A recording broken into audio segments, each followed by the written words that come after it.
On va parler bien évidemment maintenant de nos ADN très fortes chez les centristes, bien évidemment. Je parle de la décentralisation notamment. Et j'accueille Charles de Courson qui est déjà là. 10 minutes pour nous parler de décentralisation, finances publiques et nous faire, comme d'habitude, cher Charles, un cours magistral. Chers amis, j'ai le plaisir de vous parler d'un sujet qui va vous ravir, qui est la décentralisation, et puis d'un autre qui vous ravira moins, c'est les finances publiques. Voilà. Alors commençons par ce qui est le plus agréable aux centristes, puisque nous avons toujours été profondément décentralisateurs, pour une raison très simple qui est notre philosophie politique, c'est d'organiser la société par le bas. C'est-à-dire, comme disent les pédants, nous, on est des down-top et non pas des top-down. Pendant 5 ans, Emmanuel Macron, qui n'a jamais connu, il n'a jamais été élu local, il ne sait pas ce que c'est, a mené une politique fondamentalement jacobine de recentralisation et d'étouffement des collectivités territoriales. Dans l'esprit de ce président, les collectivités territoriales sont dirigées par des élus non responsables qu'il faut tenir et étrangler par la recette de façon à ce qu'ils dépensent peu ou moins. C'était ça, sa philosophie politique. J'allais dire une philosophie de primate. Et ça s'est traduit d'ailleurs par le pacte de Cahors, mis en œuvre par M. Darmanin, brillamment mis en œuvre d'ailleurs à tel point qu'on l'a suspendu à peine au bout d'un an. C'est ça la philosophie politique du président sortant.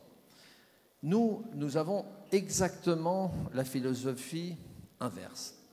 Et nous plaidons, et nous avons un très bon écho avec Valérie Pécresse, pour une nouvelle étape de décentralisation, et non pas ce qu'on appelle la loi 4 chevaux, la loi de Madame Gouraud, qu'on a surnommée 4 chevaux, dans laquelle c'est absolument pas une loi de décentralisation. Alors qu'est-ce qu'on propose ? Une décentralisation, c'est répondre à 2 questions. Quelles compétences vous transférez de l'État et à qui ? Et puis une deuxième question, comment vous financez cela ? Sujet que beaucoup de gens se gardent d'évoquer. Alors sur le premier point, nous on a une position très simple. Ce qu'il faut, c'est qu'on transfère la totalité du bloc emploi-formation aux régions, qui n'en ont qu'une partie actuellement. Ce qui veut dire que Pôle emploi doit être éclaté en autant de régions qu'il y a de régions en France, et que ceci doit être sous l'autorité des conseils régionaux. Nous avons un deuxième sujet qui est très peu abordé. On est d'ailleurs pas très nombreux à l'évoquer, qui est le problème de la santé. Faut-il décentraliser entre les mains des régions la santé ? Nous pensons que oui. Et on peut parfaitement concilier une loi de financement de la sécurité sociale qui fixe un ONDAM, vous savez, un objectif national, mais que le Parlement le décline en ORDAM, c'est-à-dire l'éclatement par région, et que ceci soit confié aux régions et que les ARS soient sous l'autorité des régions, avec un État qui fixe les grands axes, et après qu'on peut décliner et adapter au niveau régional. Alors cette deuxième proposition est assez innovante, et j'espère qu'on réussira à persuader Valérie qu'il faut marcher dans cette direction. Pour les départements, on a un président tout à l'heure qui est intervenu de départements sur le problème du handicap. Qu'est-ce qui ne va pas? C'est que les départements leur a confié dans la loi de fer le social. Mais l'État a gardé le sanitaire. Résultat, vous avez des tas d'organismes, IME, EHPAD et j'en passe, qui ont ce qu'on appelle des doubles, voire des triples tarifications. Et donc, nous, on pense qu'il faut confier des blocs cohérents aux différents niveaux. Et donc, de basculer le sanitaire au département, qui aurait un bloc cohérent de sanitaire et de social. Nous en étions au département, voilà. Et on a 2 autres thèmes sur le transfert de compétences. Les routes nationales dans un partage entre les régions et les départements. Et les départements s'occuperaient de l'entretien de toutes les voiries par conventionnement avec les régions. Et puis pour terminer, un petit sujet, mais qui ne l'est pas tant, qui est la médecine scolaire, de transférer la médecine scolaire aux départements qui ont un bloc aussi cohérent. Alors il reste les communes et les intercos. Ce qu'on demande, c'est la souplesse, c'est-à-dire que ce soit les élus locaux qui transfèrent des compétences s'ils le souhaitent ou s'ils veulent les rétro-concéder, donc d'assouplir et de faire confiance aux élus locaux. Alors reste un deuxième volet qui est comment on finance cela. Puisque nous avons combattu la suppression progressive de toute autonomie fiscale, essentiellement pour les départements et les régions qui n'ont pratiquement plus d'autonomie fiscale. Et donc la grande question, c'est comment on peut rétablir une autonomie fiscale.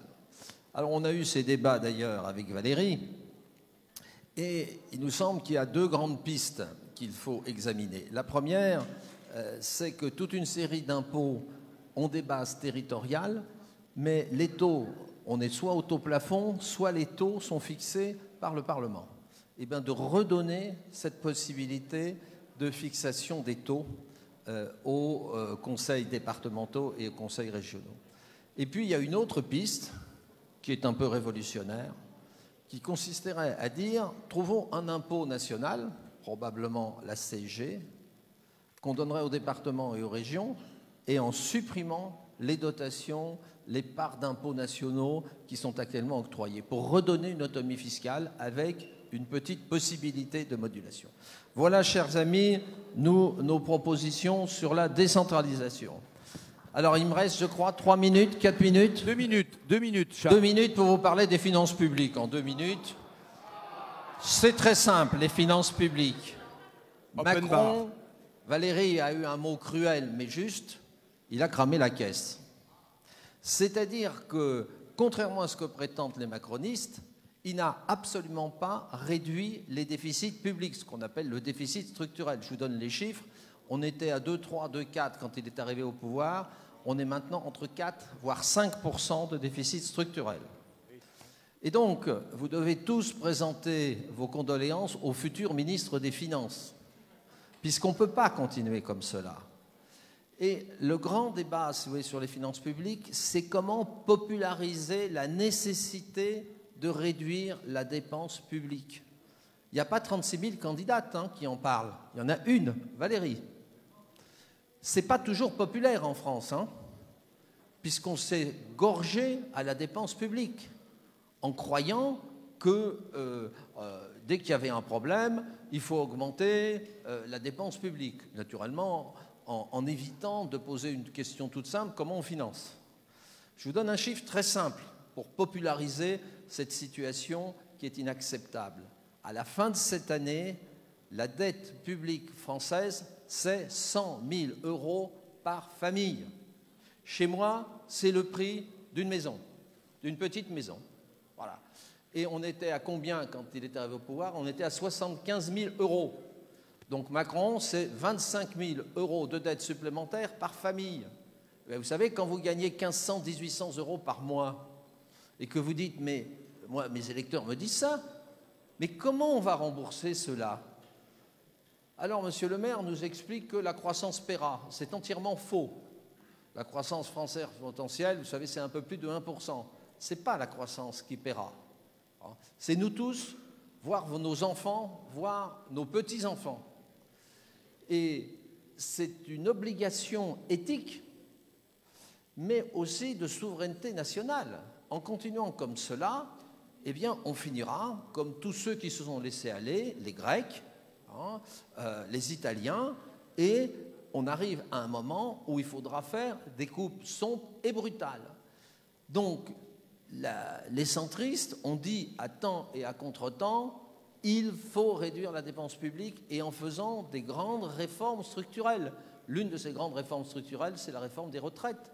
D'avoir le courage de dire, si on veut maintenir le pouvoir d'achat des retraites, il faut continuer à augmenter l'âge à partir duquel on a ses pleins droits, en augmentant du type un trimestre par an. pendant une dizaine d'années. Et avec cela, on rétablit les finances publiques. Et on fait 1 milliard, 1,5 milliard d'économies par an. Vous voyez, c'est des grandes réformes structurelles comme ça qu'il faut expliquer au pays. Et ceux qui vous disent l'inverse, et notamment le président sortant, alors là, il a fumé la moquette, comme on dit chez les jeunes. Hein. C'est tous les jours, on dépense 1 milliard, 1,5 milliard, 3 milliards, 4 milliards, sans vraiment dire comment on les fait. Eh bien, il y a une candidate, si vous voulez, qui est Valérie Pécresse, qui, elle, a le courage d'en parler, y compris de la lente réduction des effectifs de la fonction publique, enfin des 3 fonctions publiques, puisqu'il y en a 3, vous voyez, et en étant sélectif, il y a des secteurs qu'il faut protéger et d'autres qu'il faut réduire lentement. Voilà, mes chers collègues, je vous appelle tous à plaider pour la responsabilité en matière de finances publiques et à soutenir la seule candidate qui en parle et qui a des propositions à faire, Valérie Pécresse. Merci, cher Charles. Charles qui a d'ores et déjà intégré l'équipe de campagne de Valérie Pécresse. Et qui est conseiller politique dans l'organigramme auprès de Valérie Pécresse pour cette campagne 2022.